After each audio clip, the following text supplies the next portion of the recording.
بسم اللہ الرحمن الرحیم۔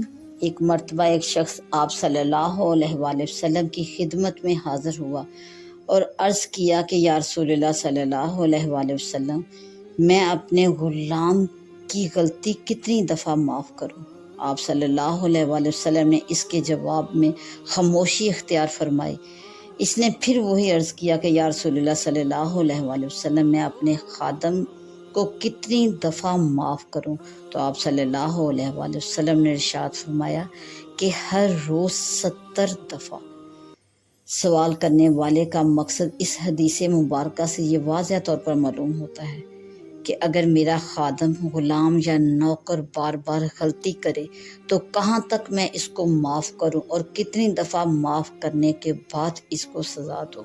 اور آپ صلی اللہ علیہ وآلہ وسلم کا اس کے سوال پر خاموشی اختیار کرنا اور پھر جواب دینا کہ اگر بالفرض روزانہ 70 دفعہ بھی وہ غلطی کرے تو تم اس کو معاف ہی کرتے رہو۔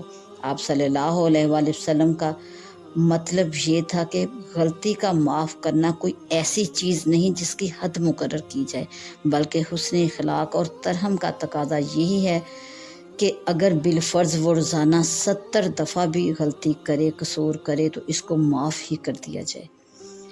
بار بار احادیث مبارکہ میں یہ جو 70 کا عدد ایسے موقعوں پر استعمال ہوتا ہے، یہ تحدید کے لیے نہیں ہوتا بلکہ صرف تکثیر کے لیے ہوتا ہے، اور خاص کر اس حدیث میں یہ بات بہت ہی واضح ہے کہ یہ 70 کا لفظ تحدید کے لیے نہیں بلکہ تکثیر کے لیے استعمال ہو رہا ہے۔